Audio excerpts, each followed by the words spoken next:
So I started to learn some of these cleaning hacks and these productivity tools to get things done faster. And next thing I knew, managing my home, even with, the twins came and now I have 4 children, 3 and under, and it was not my home that was stressing me out anymore. And I was really eliminating my stress.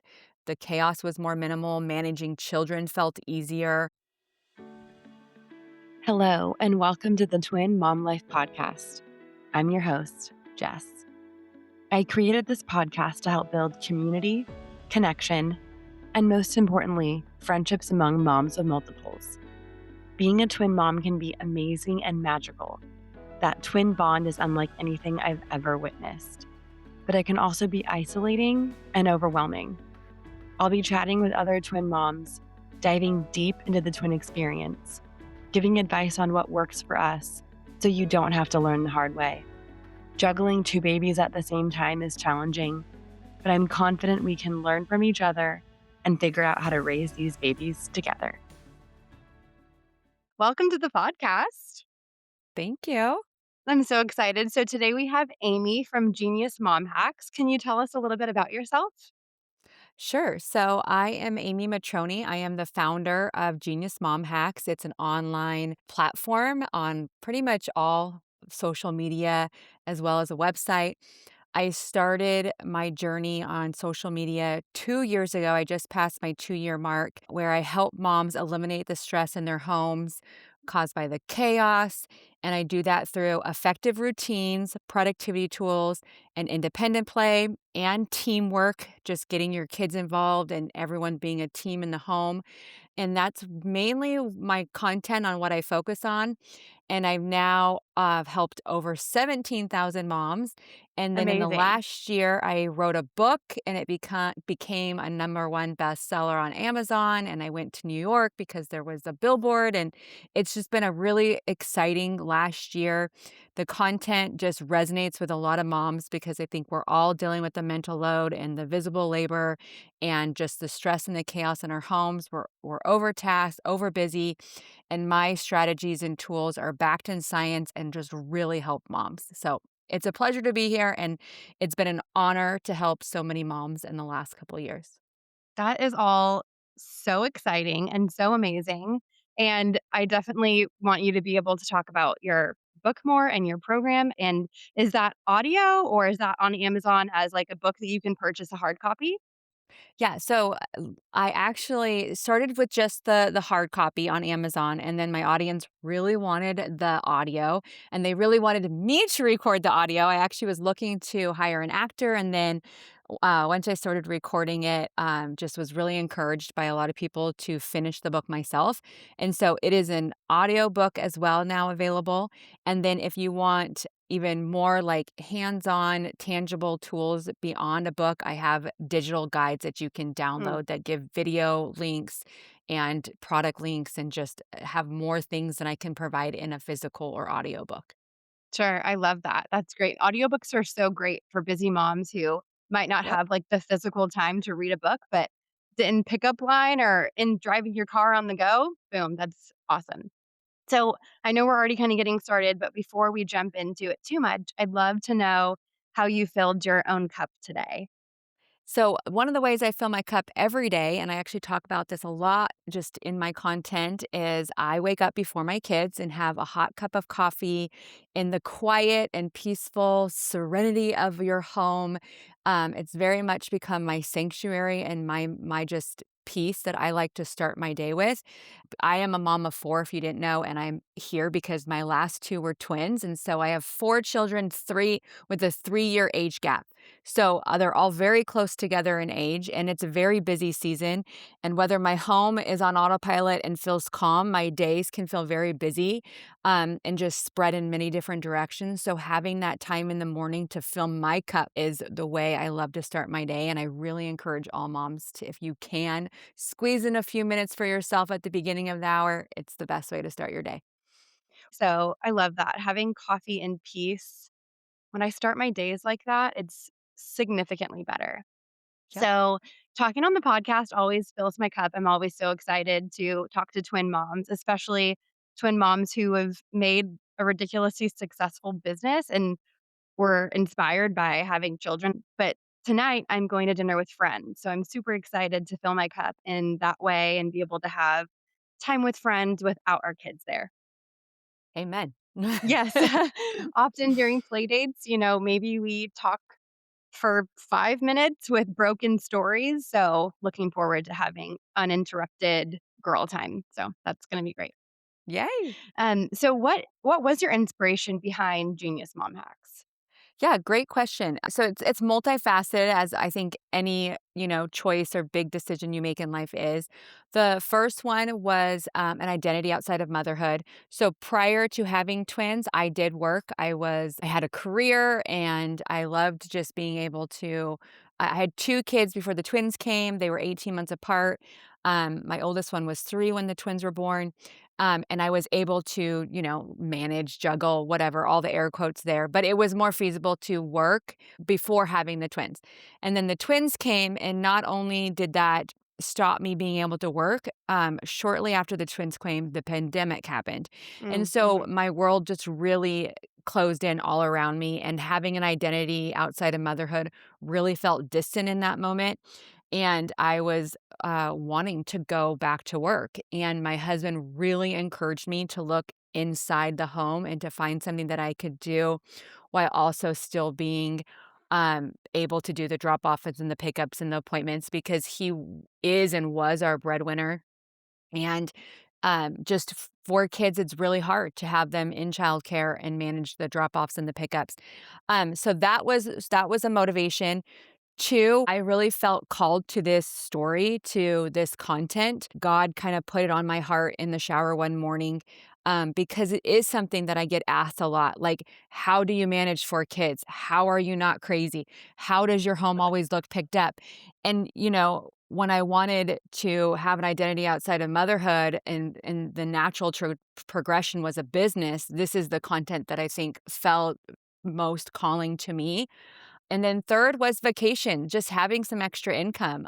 We are a large family with being 6 of us, and even doing well in this economy, it's hard to go on vacations that you want to take your kids on. So I had some extra motivation there, knowing that the income that I brought in would go and be designated for really fun vacations for my family. And so those were the reasons why. And in order to have a successful business, you need to know your why. And so I hold on to those whys as I build this business, and I'm very thankful that it has been successful and that I did find an identity outside of motherhood and that we have been able to go on fun vacations. Any favorite vacations that you guys have gone on? Yeah, well, I mentioned that I had a billboard in New York for my book, and I was able to take my entire family there. We did a whole week in New York, and honestly, we already want to go back. We fell in love with that city. It was so fun, and we had my 4 kids were there. They got to see me, big on the big board, and it was a magical week. So yes, we've had lots of fun vacations. That is so special for your kids to be able to see that. What was their reaction to seeing that billboard? I think just, really enamored, really Shock? cool, like, yeah, I mean, we all were. It's just it's not like you put that on your vision board. So Absolutely, that's amazing. And I feel like yeah, one thing that you said that really resonated with me was kind of like your loss of identity. yeah. I feel like that's a big reason that I wanted to start the podcast. My twins are 2.5, so they're still really little, but that first, honestly, year, 2 years was such a blur.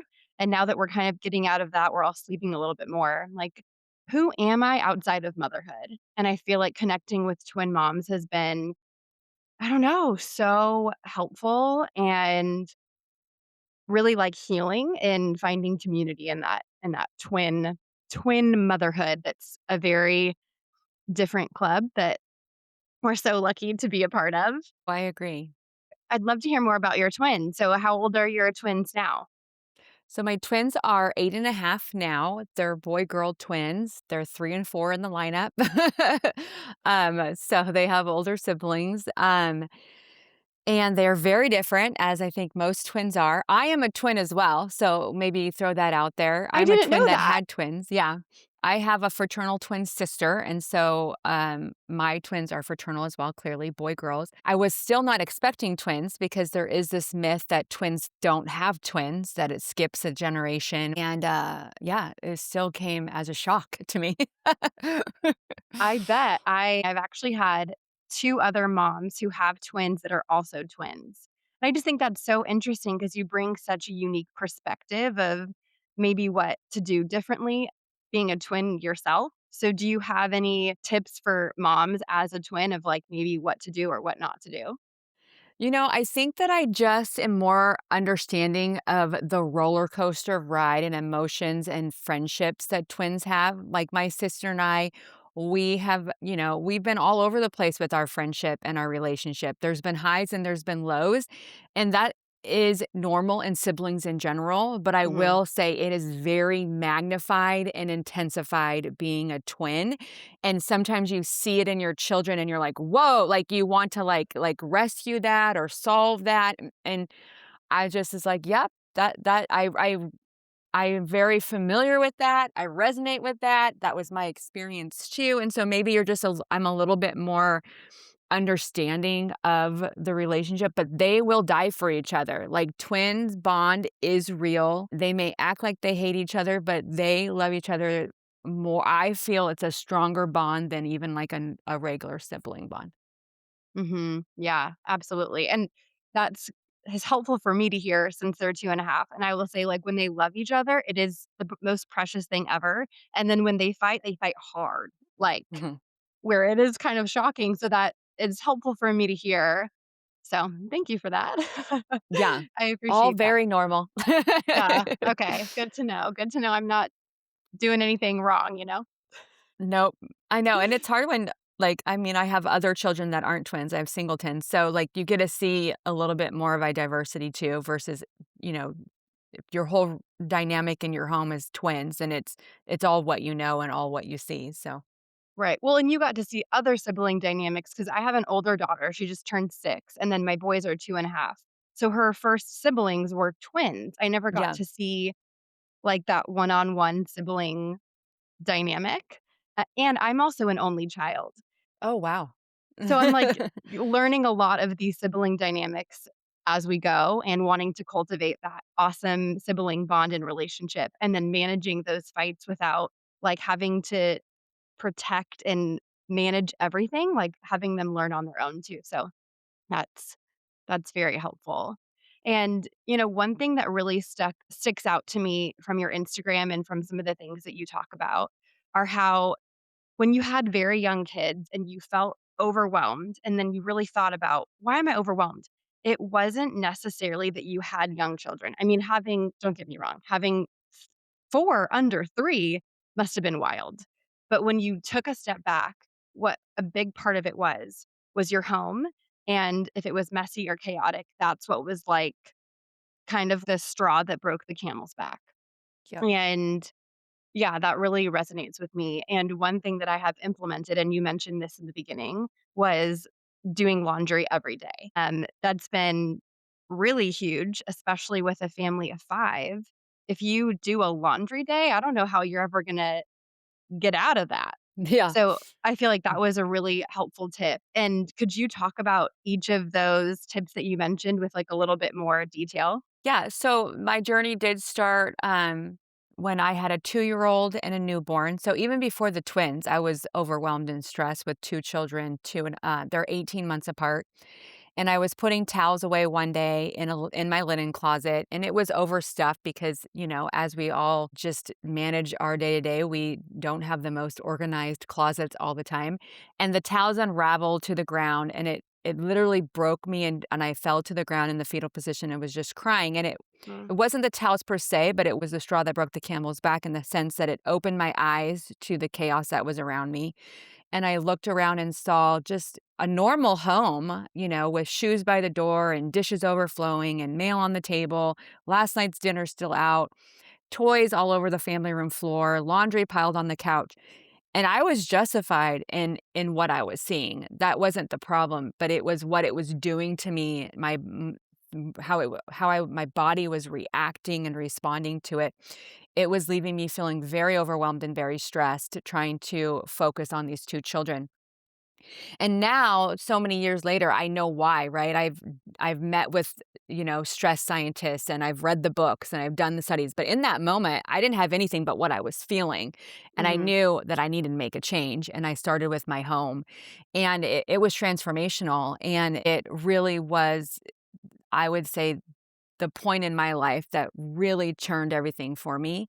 And I started with simple things. I think a lot of people feel that you have to have these huge monumental moments and changes in your life to really feel like anything's going to change. And I read a quote from Robin Sharma that said, "Small changes, when done consistently every day, have huge results." And Mm. that's exactly what it has been for everything in my life, for the changes I made in my home, for the changes I made in my health, for the changes I made in my business. They're all just small daily changes that stack up, and you get the domino effect and you get the compound effect. And so, what I started with was laundry, actually. I started with just breaking down the laundry to making it more manageable so I didn't have piles everywhere. And I did what's called OLAD, 1 load a day. And then Love I that. started doing morning routines, right? Where I was like, well, when am I gonna do these tasks, right? They're really hard to just go off of a laundry list all day long. It's overwhelming. So I created routines and I learned more about effective routines and why they're so helpful. And it's the idea of, your brain constantly wants to close the loop on things. And if you have all of these unfinished tasks everywhere, your brain constantly wears on that in the back of your mind. And so I started creating routines to close the loops on things. So I would get up and I would make my bed. Now that bed is made, loop closed. And making a bed, science studies have shown that you have better sleep and Mm, your brain has completed a task already first thing in the morning. So it tells your brain to have a productive day.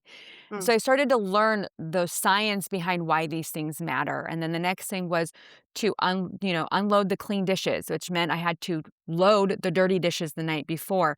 And so you start getting this domino effect, right? Well, if you're loading the dishes the night before in your evening routine to help you have a better morning routine, then you're going to bed with a cleaner, picked up home. Last night's dinner's getting put away. The dishes are getting started. Less stuff's on the countertop. The next morning, putting the dishes away is faster. Making that breakfast is easier. Getting kids out the door is faster. Like that's the domino effect. And it's not all of these big things that I'm doing. It's really small things that are done inside of routines that feel easier. And then you add in like cleaning hacks. Like one of the cleaning hacks that I love to talk about is hiding Clorox wipes or baby wipes everywhere so that cleaning Mm. is faster and easier. Because a lot of times we'll wait till like Saturday and the weekend and we'll do what we call deep clean, right? We overhaul the whole house and we think like that's going to keep your house clean all week long.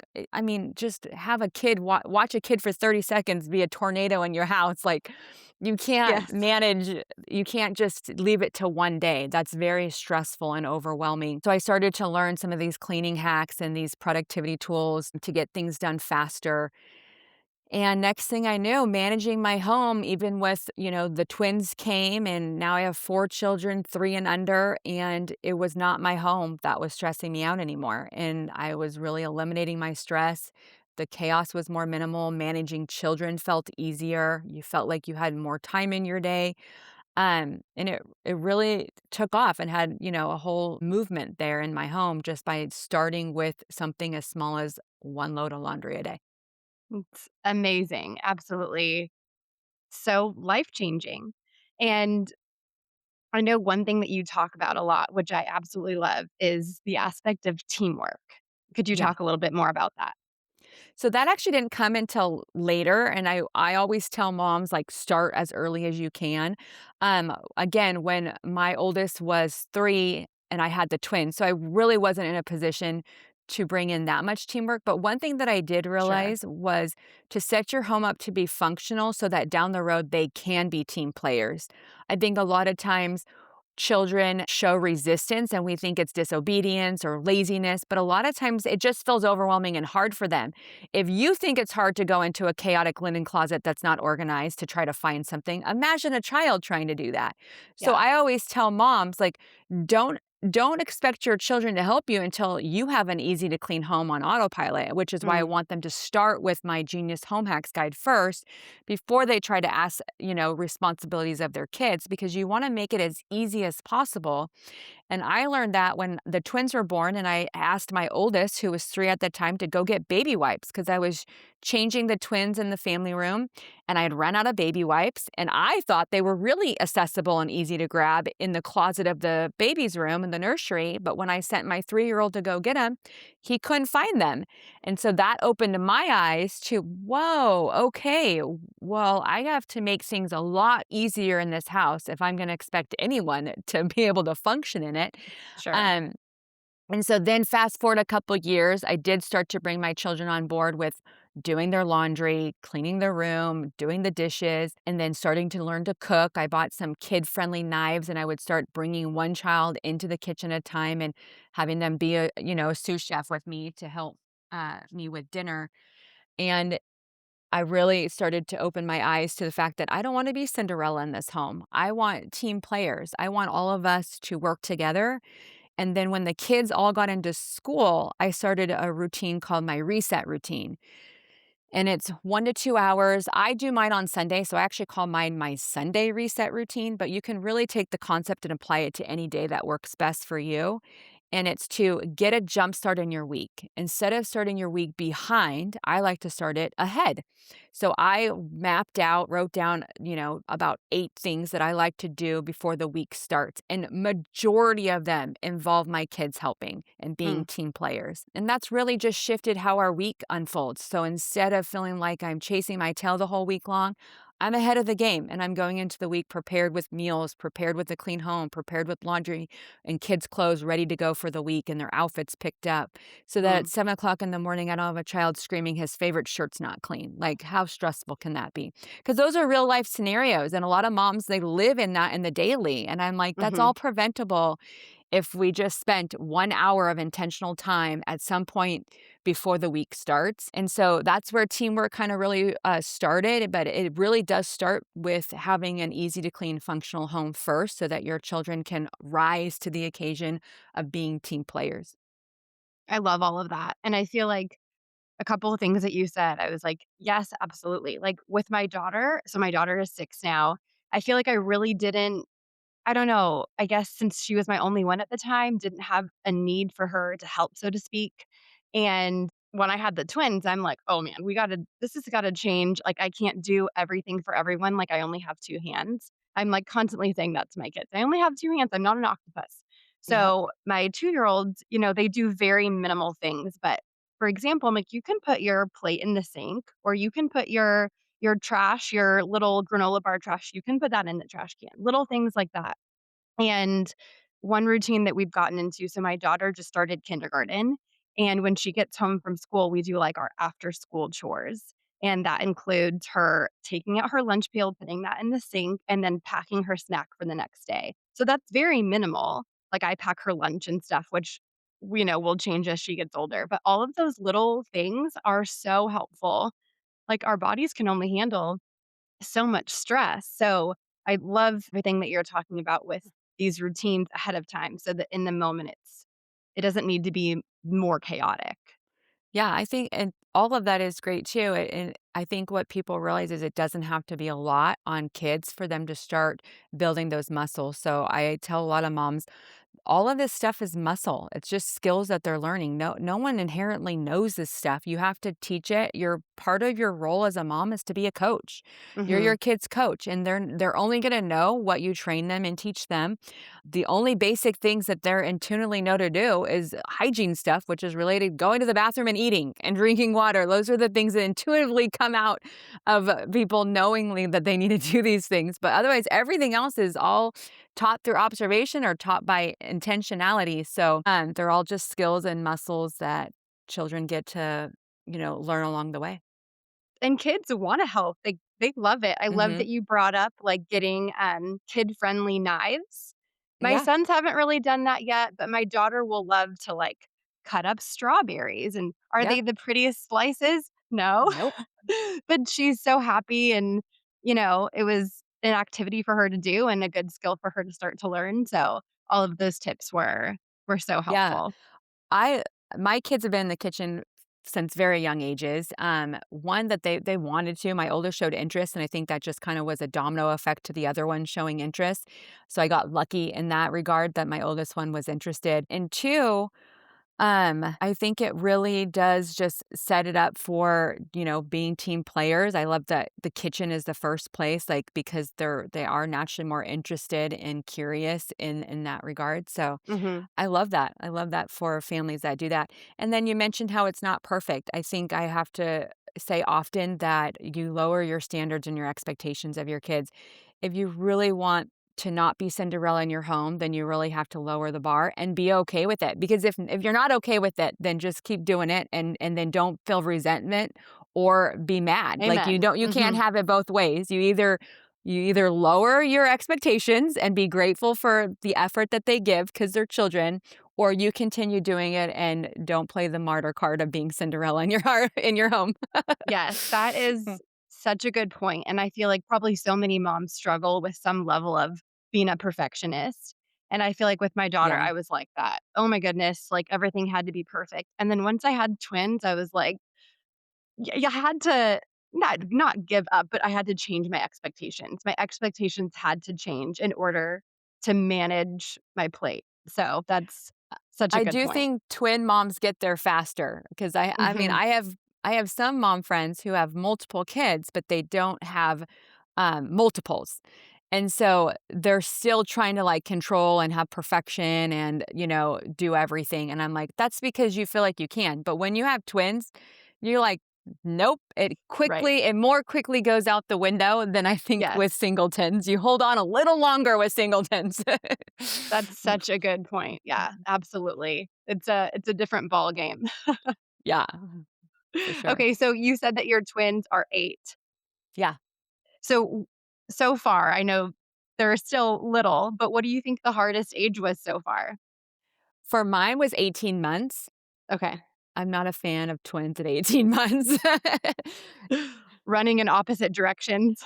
Yeah, and they're just, you know, th they're still not solid on their feet, but Mhm.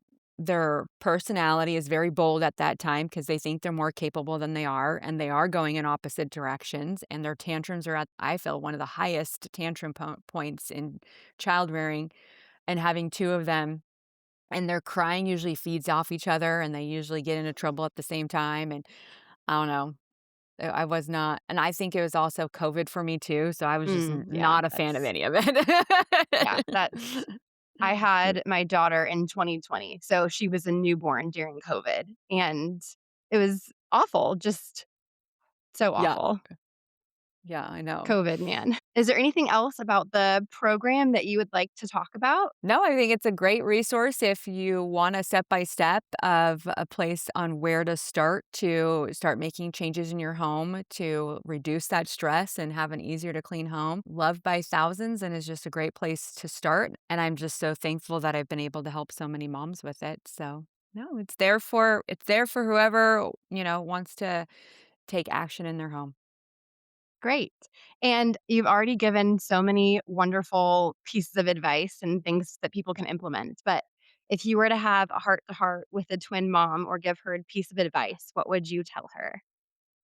So I actually would give I mean, I actually am not a sleep consultant, but I feel like with twins, like, sleep is really high up there. I have Mm-hmm. 4 really good sleepers, and let me tell you, I did do sleep schedules and sleep training. I got lucky. I don't know if I should say I got lucky, but my twins were NICU, and as a lot of twins are, not all of them are, but a lot are started in the NICU, and our NICU, where my children were born, did a great job getting my babies on feeding and sleeping schedules. Mm-hmm. So it was really easy to bring that home and to continue that, and I'm just forever grateful for that because by 4 months, I mean, they were preemies, so everything was a little later, but by 4 months, I was getting at least 8 hours of sleep, and That's incredible. I know. Still to this day, I have 4 really great sleepers, and I just, like, I don't that's what I focused on. I, like, didn't focus on, like, milestones or, like, how I'm feeding I'm, like, literally, like, we're focusing on sleep. So that's specific to babies.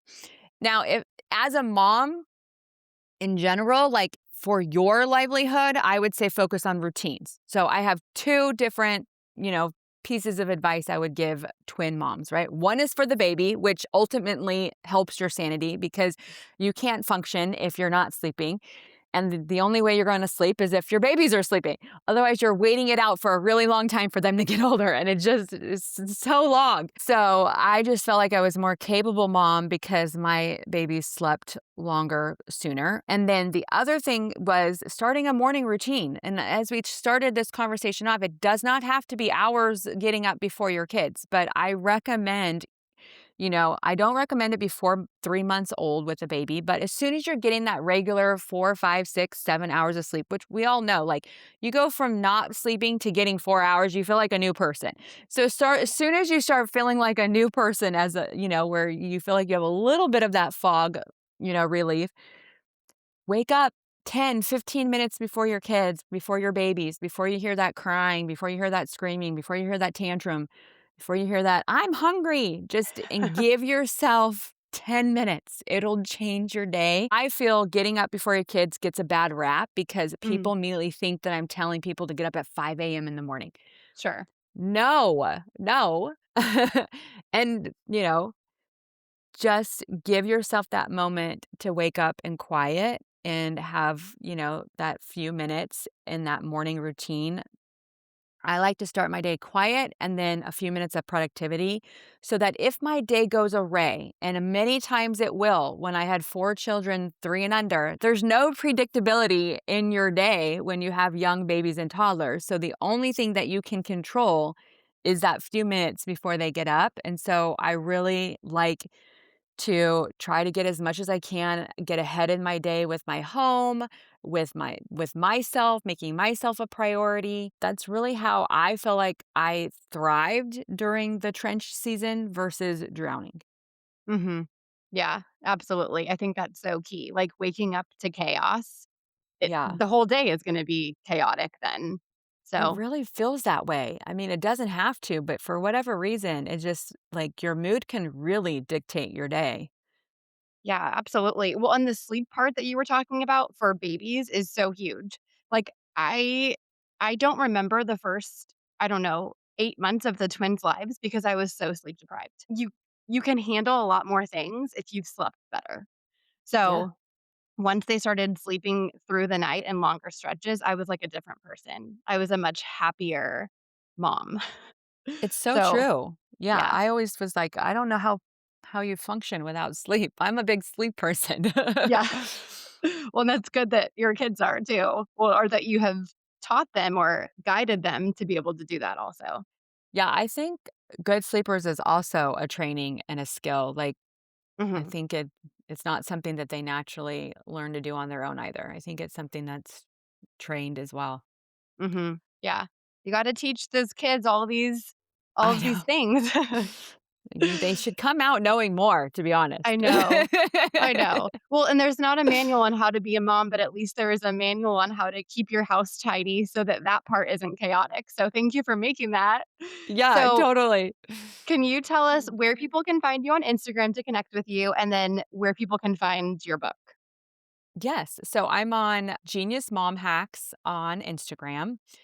And my book is Genius Mom Hacks on Amazon. I made it really Great. easy. Yes. That's awesome. Well, perfect. And I will tag that in the show notes so people can check it out if they haven't already. And thank you so much for all of your information and super helpful tips. I bet a twin mom is really going to benefit from hearing all of this. So thank you so much, Oh, Amy. you're very welcome. And I hope so. I hope that they also just, if you're a twin mom and you find me on social media, get in my DMs and say hi. I absolutely love it when I don't know, it feels more special. I have a lot of twin moms that actually follow me, believe it or not. And it feels more special when they say hi. I'm like, "Oh, you're my people." Yes, Mhm. like, I found your page and then finding out you were a twin mom, it was, like, more special to me. I'm like, "If she's a Oh. twin mom and she's done this, like, I can do it too." Good. I know, but I really do hope that way. I feel I my whole goal for my platform is that moms feel empowered that they can do it too, that I'm no one special. I'm not perfect. I'm not living a perfect life over here. There's ups and downs, there's failures, there's moments of success, but we're all just trying, and that's what my page is grounded on is just tools that I know that I've tried that have worked that I would really like for you to try and see if they can work for you. Awesome. Well, thank you so much, Amy. Thanks for coming on today. I really appreciate it. I'm so happy I'm here. You guys have a great day. Awesome. Thank you. Thank you for taking the time out of your busy twin mom life to listen along. I hope this podcast shed some light on a topic that's been on your heart and gave you more confidence as a twin mama. If you know a twin mom, please send this her way. If you like what you heard today, please subscribe to the podcast and leave a review. Check out the show notes to be connected with today's guest and get discount codes for brands I love. See you next Thursday. Until then, you were made for this.